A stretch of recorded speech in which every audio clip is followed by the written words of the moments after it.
Assalamu alaikum. Welcome to Titash Online School. This is Shekandar Ali, Assistant Teacher, Julamali High School. প্রিয় শিক্ষার্থীরা, আশা করি সবাই ভালো আছো। আজকে আমি তোমাদের সামনে যে বিষয়টা নিয়ে আলোচনা করতে যাচ্ছি সেটা হচ্ছে ইংলিশের খুবই গুরুত্বপূর্ণ একটা টপিক, টেন্স। তো চলো প্রথমেই জেনে নিই টেন্স আসলে কি। টেন্স হচ্ছে আসলে ভার্বের রূপ, যেটা দিয়ে বোঝা যায় যে কাজটা কখন সংঘটিত হচ্ছে, অর্থাৎ কাজ সংঘটিত হওয়ার সময়টা ভার্বের যে রূপটা দিয়ে আমরা প্রকাশ করি সেটাই হচ্ছে টেন্স। চলো সহজ তিনটা এক্সাম্পল দিয়ে টেন্স আসলে কি সেই ধারণাটা ক্লিয়ার করা যায়। আমি যদি বলি আই গো টু স্কুল, এখানে আই গো বললে ভার্বের যে প্রেজেন্ট ফর্ম ব্যবহার করলাম সাবজেক্টের পরে, তার মানে বোঝা যাচ্ছে যে আমি বর্তমানে কাজটা করি। আই গো টু স্কুল, আমি স্কুলে যাই। ঠিক গো ভার্বটারই যদি আমরা আবার ওয়েন্ট ফর্মটা অর্থাৎ পাস্ট ফর্মটা ব্যবহার করি তাহলে বোঝা যাচ্ছে যে কাজটি অতীতকালে হয়েছিল। দ্যাট মিন্স আমি স্কুলে গিয়েছিলাম। গো দিয়ে বোঝা যাচ্ছে যে আমি স্কুলে যাই, ওয়েন্ট ব্যবহার করলে বোঝা যাচ্ছে যে আমি স্কুলে গিয়েছিলাম।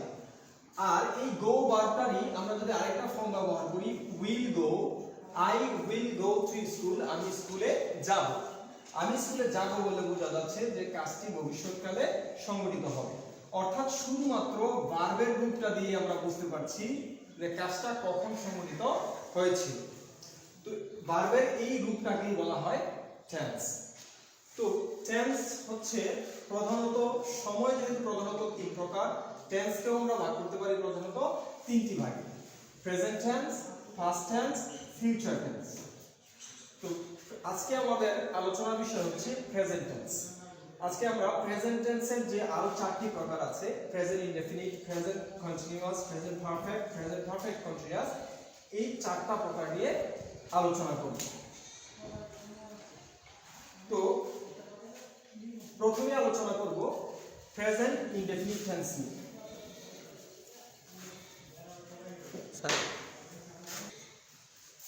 প্রেজেন্ট ইনডেফিনিট টেন্সেরই আরেকটা নাম হচ্ছে সিম্পল প্রেজেন্ট টেন্স, অর্থাৎ প্রেজেন্ট ইনডেফিনিট টেন্স মানে হচ্ছে সিম্পল প্রেজেন্ট টেন্স।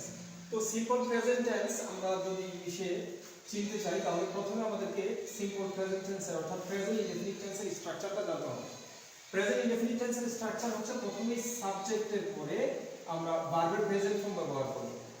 ভার্বের প্রেজেন্ট ফর্ম দেখলেই আমরা বুঝতে পারবো যে এটা হচ্ছে প্রেজেন্ট ইনডেফিনিট টেন্স। তো প্রেজেন্ট ইনডেফিনিট টেন্সে সাবজেক্ট যদি আবার থার্ড পারসন সিঙ্গুলার হয় সেক্ষেত্রে আবার ভার্বের সাথে আমরা জানি এস বা ইএস যোগ করতে হয়। অর্থাৎ প্রেজেন্ট ইনডেফিনিট টেন্সের স্ট্রাকচারে সাবজেক্টের পরে হয় ভার্বের প্রেজেন্ট ফর্মটা বসবে আর নয়তো ভার্বের প্রেজেন্ট ফর্মের সাথে এস বা ইএস থাকবে।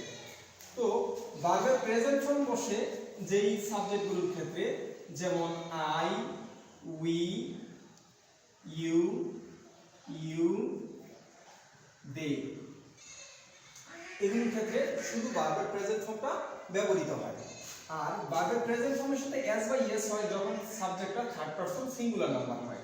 যেমন আমি যদি হি, শি, তারপরে ইট অথবা যে কোনো নাম যেমন কামাল, নামের কথা বলে অর্থাৎ থার্ড পারসন সিঙ্গুলার হইলে ভার্বের সাথে আমরা ভার্বের প্রেজেন্ট ফর্মের সাথে এস বা ইএস ব্যবহার করব।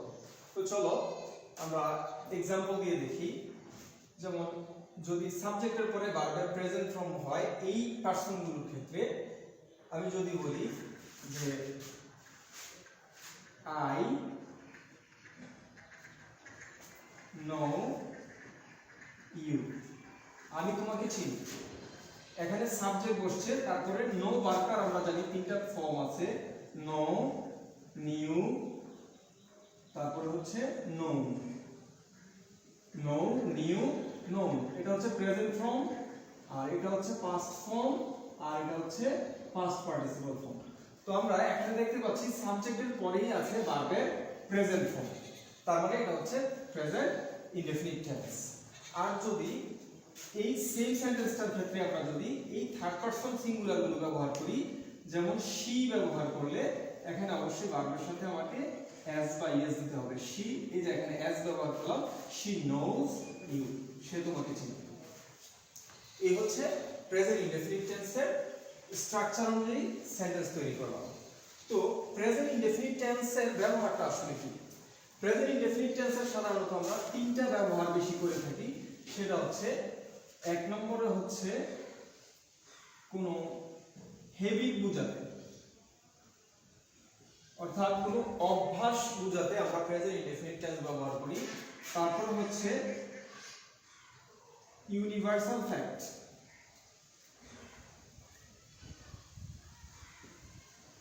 ইউনিভার্সাল ফ্যাক্ট বোঝাতেও আমরা প্রেজেন্ট ইনডেফিনিট টেন্স ব্যবহার করি। তারপর ব্যবহার করি হচ্ছে কোনো রুটিন বোঝাতে, অর্থাৎ আমাদের রেগুলার যে রুটিনের যে অ্যাক্টিভিটিস গুলো আছে সেগুলো বোঝানোর জন্য আমরা প্রেজেন্ট ইনডেফিনিট টেন্স ব্যবহার করি। তো আমরা যদি এখন এক্সাম্পল দেই, হ্যাবিটের যদি একটা এক্সাম্পল দেই, যেমন I drink coffee, I drink coffee, আমি কফি পান করি। তাহলে এখানে এটা হচ্ছে আমার একটা হ্যাবিট বোঝানোর জন্য ব্যবহার করলাম present indefinite tense, subject plus verb অর্থাৎ ভার্বের প্রেজেন্ট ফর্ম। তারপর ইউনিভার্সাল ফ্যাক্টের ক্ষেত্রেও আমরা প্রেজেন্ট ইনডেফিনিট টেন্স ব্যবহার করি। যেমন আমি যদি বলি পৃথিবী সূর্যের চারদিকে ঘুরে, the earth moves round the sun, পৃথিবী সূর্যের চারদিকে ঘুরে। এটাও হচ্ছে প্রেজেন্ট ইনডেফিনিট টেন্স, কারণ এটা হচ্ছে একটা চিরন্তন সত্য অর্থাৎ ইউনিভার্সাল ফ্যাক্ট।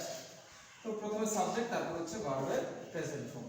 তারপর রুটিন, অর্থাৎ আমরা যে রেগুলার আমাদের দৈনন্দিন জীবনের যে কাজগুলো করে থাকি সেগুলো প্রেজেন্ট ইনডেফিনিট টেন্সের হয়। যেমন হি goes to college regularly, অর্থাৎ সে নিয়মিত কলেজে যায়। এই সাবজেক্টের পরে ভার্ব অন, তার সাথে সাবজেক্ট যেহেতু থার্ড পারসন সিঙ্গুলার এজন্য ভার্বের সাথে এস বাই এস ব্যবহার করলাম। অর্থাৎ কোনো অভ্যাস বোঝাতেও প্রেজেন্ট ইনডেফিনিট টেন্স ব্যবহার করতে হয়। তারপর কোনো চিরন্তন সত্য বোঝানোর জন্য প্রেজেন্ট ইনডেফিনিট টেন্স ব্যবহার করতে হয়। তারপরে হচ্ছে রেগুলার যে অ্যাক্টিভিটিস গুলো আছে সচরাচর হয়ে থাকে সেগুলোর জন্য আমরা প্রেজেন্ট ইনডেফিনিট টেন্স ব্যবহার করব। তো আমি আবার বলছি, প্রেজেন্ট ইনডেফিনিট টেন্সের স্ট্রাকচারটা হচ্ছে সাবজেক্ট প্লাস ভার্বের প্রেজেন্ট ফর্ম, অর্থাৎ সাবজেক্টের পরে ভার্বের প্রেজেন্ট ফর্ম দেখলেই আমরা বুঝতে পারবো এটা হচ্ছে প্রেজেন্ট ইনডেফিনিট টেন্স। তো চলো এবার আমরা আলোচনা করব প্রেজেন্ট কন্টিনিউয়াস টেন্স নিয়ে।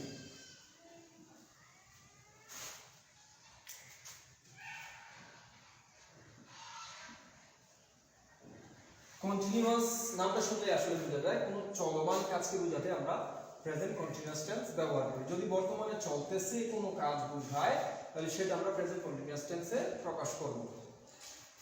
প্রেজেন্ট কন্টিনিউয়াসের ইংলিশের স্ট্রাকচারটা হচ্ছে সাবজেক্টের পরেই এম অথবা ইজ অথবা আর থাকবে, তারপর ভার্বের সাথে আইএনজি হবে।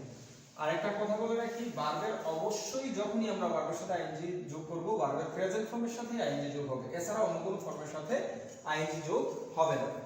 তো সাবজেক্টের পরে এম অথবা ইজ অথবা আর এর পরেই যদি ভার্বের সাথে আইএনজি দেখি তাহলে নিঃসন্দেহে এটা হচ্ছে প্রেজেন্ট কন্টিনিউয়াস টেন্স। তো এম বসে কার সাথে? এম বসে আই এর সাথে, ইজ বসে থার্ড পারসন সিঙ্গুলার গুলোর ক্ষেত্রে, যেমন হি, শি, তারপর ইট বা যে কোনো নাম হতে পারে যেমন জন, এগুলোর ক্ষেত্রে ইজ বসে। আর বসে প্লুরাল সাবজেক্টের ক্ষেত্রে, যেমন উইর সাথে আর, ইউর সাথে আর, দের সাথে আর। অর্থাৎ আমরা সহজেই সেন্টেন্স তৈরি করতে পারবো কার সাথে এম, কার সাথে ইজ এবং কার সাথে আর বসে, সেটা আমাদের যদি জানা থাকে। তো আমি প্রথমে বলেছিলাম প্রেজেন্ট কন্টিনিউয়াস টেন্স হচ্ছে বর্তমানে চলছে বা হচ্ছে এমন কোনো কাজ বোঝাতে আমরা present indefinite tense present continuous tense ব্যবহার করি। যেমন আমি যদি বলি এখন আমি কি করছি, আমি এখন তোমাদের সাথে কথা বলছি, তাহলে I am talking to you, I am talking to you, আমি তোমাদের সাথে কথা বলছি, এই কাজটা আমার এখন চলতেছে, এই জন্য এটা হচ্ছে প্রেজেন্ট কন্টিনিউয়াস টেন্স। আর যদি বলি যে যে মেহেদি এই ভিডিওটিকে শুট করছে, অর্থাৎ তার কাজটা এখন চলতেছে। তাহলে মেহেদি ইজ শুটিং দা ভিডিও। তাহলে আমার এই কাজটা এখন চলতেছে, মেহেদি এই কাজটা এখন চলতেছে, এই জন্য এই দুটোই হচ্ছে প্রেজেন্ট কন্টিনিউয়াস টেন্স। তোমরা নিশ্চয়ই এখন এই ভিডিওটি দেখছো, কারণ তোমাদের এই দেখার কাজটা এখন চলছে, এই জন্য এটাতেও হবে যে you are watching the video. তোমরা ভিডিওটি দেখছো। তাহলে এই সবগুলো কাজই হচ্ছে এখন চলছে, এই জন্য এগুলো প্রেজেন্ট কন্টিনিউয়াস টেন্সে করতে হবে। আশা করি বুঝতে পেরেছ। প্রেজেন্ট কন্টিনিউয়াস টেন্সে আমি আবার বলি ইংরেজিটা কিভাবে চিনব। প্রথমে সাবজেক্ট থাকবে, তারপর am is, আর পরে ভার্বের সাথে ing থাকবে, তাহলে সেটা হচ্ছে প্রেজেন্ট কন্টিনিউয়াস টেন্স। তো এবার চলো আমরা প্রেজেন্ট পারফেক্ট টেন্স নিয়ে আলোচনা করব।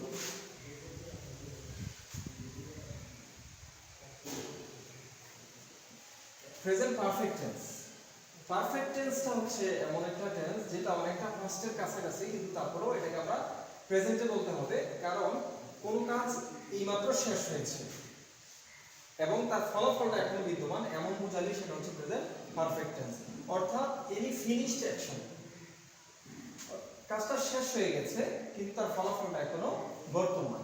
তো ইংলিশের ক্ষেত্রে আমরা স্ট্রাকচারটা জানতে হবে। প্রেজেন্ট পারফেক্টের স্ট্রাকচার হচ্ছে সাবজেক্টের পরেই হ্যাভ অথবা হ্যাজ থাকবে, সাবজেক্টের পরেই থাকবে হ্যাভ অথবা হ্যাজ, তারপরে হচ্ছে ভার্বের past participle form, past participle form, ভার্বের পাস্ট পার্টিসিপল, অথবা আমরা বলতে পারি ভার্ব 3, অর্থাৎ ভার্বের 3 নম্বর ফর্মটা ব্যবহার করতে হবে প্রেজেন্ট পারফেক্ট টেন্সে। তো প্রেজেন্ট পারফেক্ট টেন্সে সাবজেক্টের পরে হ্যাভ অথবা হ্যাজ থাকে। এখন হ্যাভ বসে কার সাথে আর হ্যাজ বসে কার সাথে? হ্যাভ বসে আই এর সাথে, উইর সাথে, ইউর সাথে, দের সাথে, এগুলোর ক্ষেত্রে আমরা হ্যাভ ব্যবহার করব। আর হ্যাজ হচ্ছে থার্ড পারসন সিঙ্গুলারের ক্ষেত্রে বসে, যেমন হি, শি, ইট, তারপর যে কোনো নাম হতে পারে, যেমন নীলা। তো আই এর সাথে হ্যাভ, উইর সাথে হ্যাভ, ইউর সাথে হ্যাভ, দের সাথে হ্যাভ, হি এর সাথে হ্যাজ, শি এর সাথে হ্যাজ, ইটের সাথে হ্যাজ, নীলার সাথে হ্যাজ বসে। তো হ্যাভ হ্যাজ এর পরেই যদি আমরা ভার্বের পাস্ট পার্টিসিপল দেখি, তাহলে সেটা হচ্ছে প্রেজেন্ট পারফেক্ট টেন্স। তো প্রেজেন্ট পারফেক্ট টেন্স আমি বললাম ইতিমধ্যে যে এনি ফিনিশড অ্যাকশন, অর্থাৎ কোনো শেষ করা কাজ বোঝানোর জন্য আমরা প্রেজেন্ট পারফেক্ট টেন্সটাকে ব্যবহার করি। যেমন আমি যদি বলি I have understood, I have understood, অর্থাৎ আমি বুঝেছি, আমি বুঝেছি। তো এইমাত্র আমি বুঝেছি, এই জন্য সেটা বোঝানোর জন্য আমরা have এর পরেই ভার্ব 3 ব্যবহার করলাম, অর্থাৎ এটা present perfect tense. Present perfect tense মানে হচ্ছে সাবজেক্টের পরে হ্যাভ অথবা হ্যাজ থাকবে, তারপর ভার্ব 3 থাকবে। যদি she দিয়ে এটা বলি, she has come, সে এসেছে, he has come, সে এসেছে, অর্থাৎ সে এসে এখনো এখানেই আছে, অর্থাৎ তার আসার কাজটা এখনো আর চলতেছে না, আসার কাজটা শেষ, তবে সে আসার পরে এখনো এখানেই আছে, অর্থাৎ ফলাফলটা এখনো বর্তমান। তাহলে এটা হচ্ছে প্রেজেন্ট পারফেক্ট টেন্স। এই হচ্ছে প্রেজেন্ট পারফেক্ট টেন্স। আমি আবার বলছি, সাবজেক্টের পরে হ্যাভ হ্যাজ প্লাস ভার্ব 3 থাকলেই সেটা হচ্ছে প্রেজেন্ট পারফেক্ট টেন্স। তো চলো এবার আমরা দেখব প্রেজেন্ট পারফেক্ট কন্টিনিউয়াস টেন্স আসলে কি।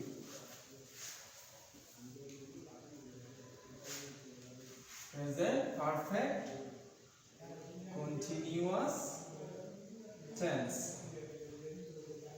Present perfect continuous tense.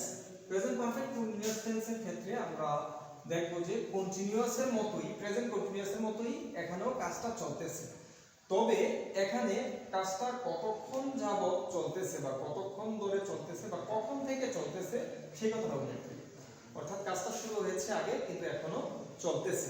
যদি এমন বোঝায় তাহলে সেটা প্রেজেন্ট পারফেক্ট কন্টিনিউয়াস টেন্স হবে। দুইটা জিনিস খুবই ইম্পর্টেন্ট প্রেজেন্ট পারফেক্ট কন্টিনিউয়াস টেন্সে, সেটা হচ্ছে point of time and period of time অথবা ডিউরেশন অফ টাইম।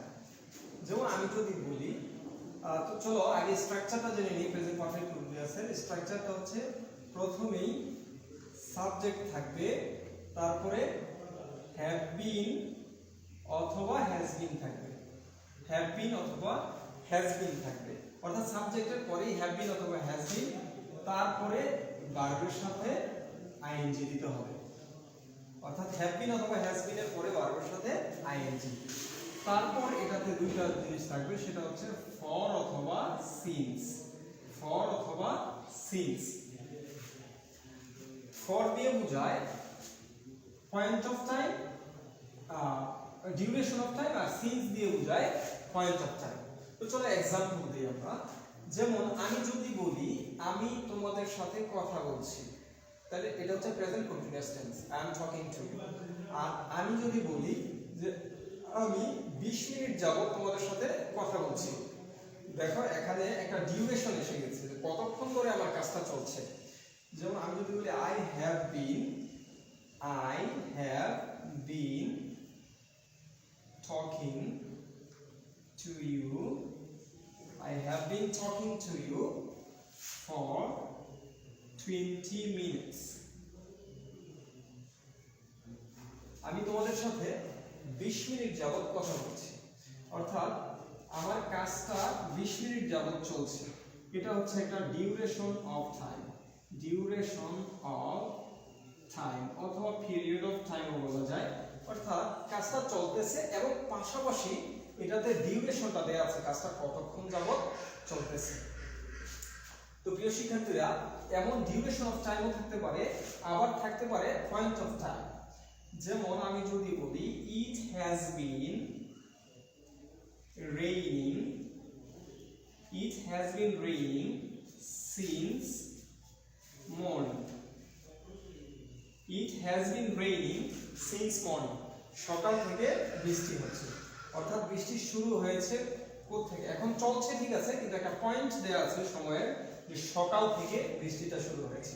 অর্থাৎ কন্টিনিউয়াসটাই হয়ে যাবে পারফেক্ট কন্টিনিউয়াস যদি এটাতে ডিউরেশন অফ টাইম উল্লেখ থাকে অথবা কোনো পয়েন্ট অফ টাইম উল্লেখ থাকে। তো এখানে I have been talking to you for 20 minutes, আমি 20 মিনিট যাবত তোমাদের সাথে কথা বলছি। It has been raining since morning, সকাল থেকে বৃষ্টি হচ্ছে, পয়েন্ট অফ টাইম আর হচ্ছে ডিউরেশন অফ টাইম। এই দুইটা উল্লেখ থাকার কারণে আমরা এটা করলাম প্রেজেন্ট পারফেক্ট কন্টিনিউয়াস টেন্সে। প্রেজেন্ট পারফেক্ট কন্টিনিউয়াস এর ইংলিশ স্ট্রাকচারটা আবারও বলছি, সাবজেক্টের পরেই হ্যাভ বিন অথবা হ্যাজ বিন থাকবে, তারপরেই ভার্বের সাথে আইএনজি থাকবে। তো এই ছিল আমাদের প্রেজেন্টের 4 প্রকার: present indefinite, present continuous, present perfect continuous. তোমাদেরকে আবারও বলে রাখছি, টেন্স বুঝতে হলে অবশ্যই টেন্সের স্ট্রাকচারগুলোকে পড়তে হবে এবং এর আগে অবশ্যই কনজুগেশন অফ ভার্বগুলো শিখে রাখতে হবে। তো ভিডিওটি দেখার জন্য সকলকে ধন্যবাদ জানিয়ে এখানেই শেষ করছি। আল্লাহ হাফেজ।